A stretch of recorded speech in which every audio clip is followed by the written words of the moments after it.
Ini hari kita ngerayain maulid. Ini orang dalam kita.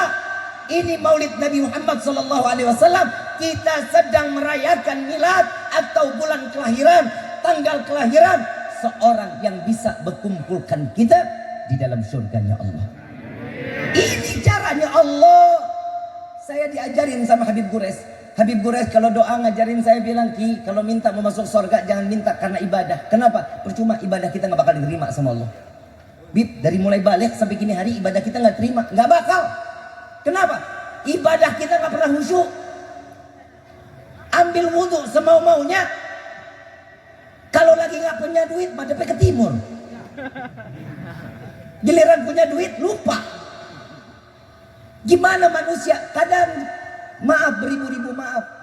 Kalau kita lagi sholat, padahal kita udah berikrar kepada Allah. Betul apa enggak? Inna salati wa nusuki wa mahyaya wa mamati lillahi rabbil.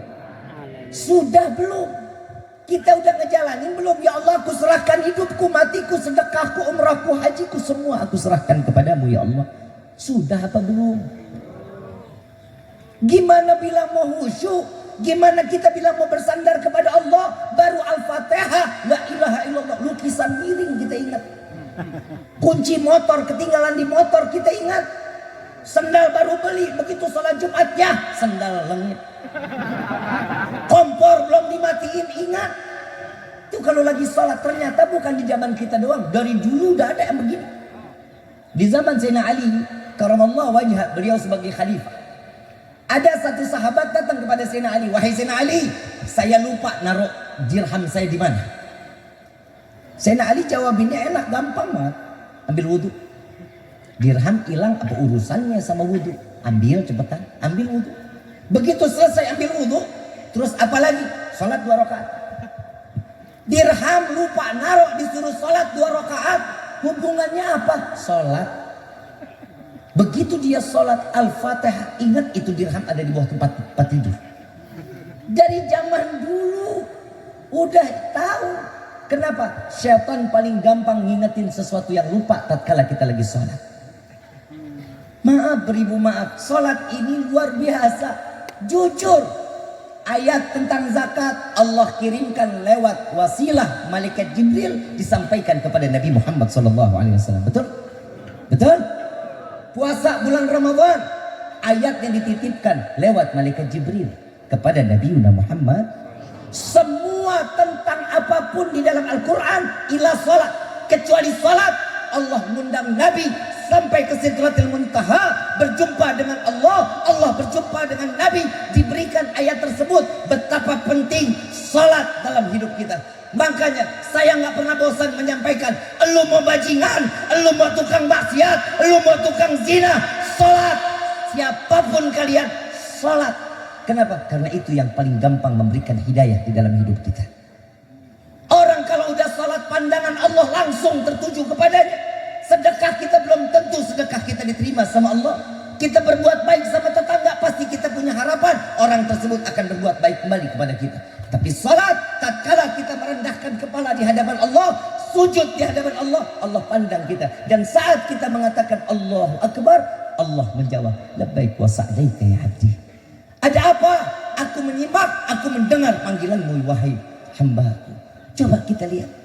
Segimanapun hidup kita, mau urusan diterima, mau enggak, urusan Allah. Yang penting salat.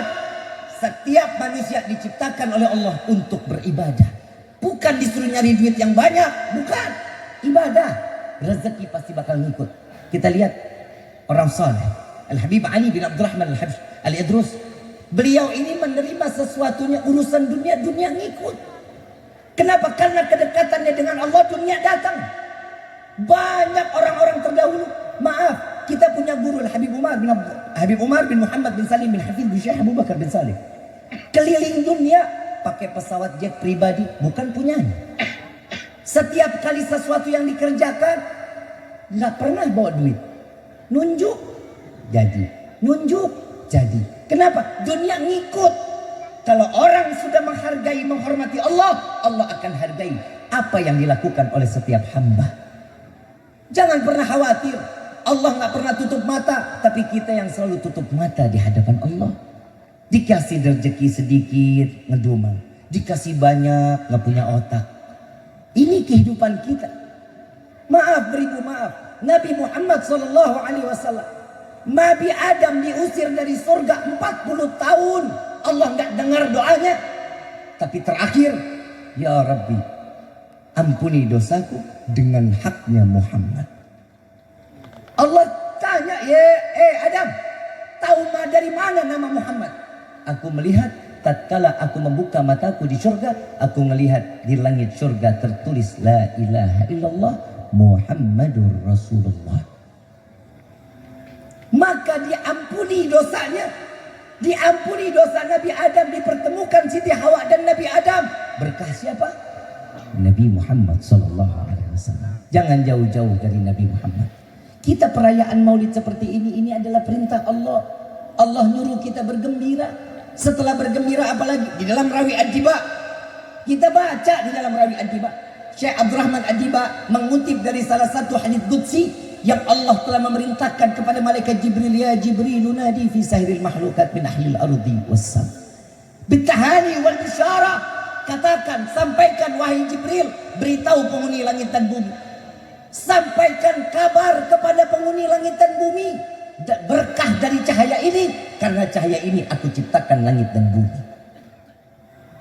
Kalau ini ada penyelenggaranya, siapa penyelenggaranya? Habib Husin, betul ya? Penyelenggara maulid ini Habib Husin, betul? Waktu Nabi dilahirkan oleh ibunda tercinta, itu juga ada perayaannya. Tapi yang bikin bukan Habib Husin, yang bikin Allah Rabbul Alamin, menciptakan sesuatu yang kebaikannya ada pada diri Nabi Muhammad SAW. Allah, Nabi lahir ke dunia atas izin siapa? Atas izin siapa? Nabi terlahir ke dunia karena keinginan siapa? Allah. Allah yang nyelenggarain. Ada panitianya. Waktu Nabi dilahirkan ada panitianya. Ada, di sini ada panitianya. Ada, siapa ketua panitianya? Hah? Siapa? Kalau di sini ada ketua panitia saat Nabi dilahirkan juga ada ketua panitianya. Siapa? Malaikat Jibril. Malaikat Jibril, jenderalnya malaikat sebagai ketua panitianya. Jamaahnya ada, tapi bukan orang Purwakarta. Penghuni langit dan bumi menyaksikan saat dimana kelahiran Nabi Muhammad SAW. Berarti perayaan maulid pertama kali siapa yang membuat? Siapa yang buat acara maulid pertama kali? Allah Rabbul Alamin, Tuhan semesta alam, memberikan contoh bahwasanya Allah merayakan saat dilahirkan Nabi Muhammad SAW. Kalau kita kan cuma ngehias dengan lampu, dengan tenda, tapi Allah menghias langit dengan gemerlapan cahaya dan rembulan menyambut kelahiran Nabi Muhammad SAW. Kenapa kita memuliakan? Karena Allah memuliakan Nabi Muhammad. Kenapa kita mengagungkan? Karena Allah mengagungkan Nabi Muhammad Sallallahu Alaihi Wasallam. 20% ayat di dalam Al-Quran semua tentang diceritakan tentang diri Nabi Muhammad Sallallahu Alaihi Wasallam. Ayat surat yang biasa kita baca, Alam nashrah laka sadrak wa wada'na. Siapa yang diceritakan punggungnya? Nabi Muhammad Sallallahu Alaihi Wasallam. Wa ma arsalnaka illa rahmatan. Laqad kana fi Rasulillahi huswatun. Siapa yang diceritakan?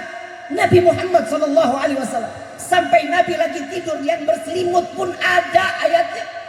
Diceritakan. Kenapa? Karena Allah memuliakan dan mengagungkan Nabi. Saat Nabi terlahir, ayuhal hadirun, kerajaan iblis, kerajaan jin ditumbangkan oleh Allah. Persia, Romawi hancur. Api Majusi dipadamkan oleh Allah yang ribuan tahun gak pernah padam. Kenapa saat Nabi dilahirkan? Ribuan tahun sebelum Nabi dilahirkan Allah bisa lakukan. Allah hancurkan pilar-pilar kejayaan. Persia, Romawi, kerajaan jin sekalipun Allah hancurkan bisa. Api Majusi ribuan tahun sebelum Nabi dilahirkan bisa Allah padamkan. Tapi kenapa saat di hari tanggal 12 Rabiul Awal saat Nabi dilahirkan, intinya ta'ziman wa takriman. Allah memuliakan, Allah mengagungkan Nabi Muhammad sallallahu. Kenapa kita merayakan Maulid? Buat apa kalau sudah Allah memuliakan memuliakan. Kalau Allah sudah mengagungkan kita, seorang hamba nggak perlu lagi mengagungkan. Salah. Kami memuliakan Nabi, kami mengagungkan Nabi karena kami pun ingin dimuliakan dan diagungkan oleh Allah Subhanahu wa taala. Berkah Sayyidina Muhammad sallallahu alaihi wasallam. Dia ngomong lagi. Apa memang manfaatnya merayakan Maulid? Saya bilang, jawab, ada berkah di dalamnya. Mana ada Nabi Muhammad punya berkah lah. Ini orang ngajinya di mana ya? Saya mau tanya, Nabi Muhammad ada berkah apa enggak? Punya berkah apa enggak? Hadis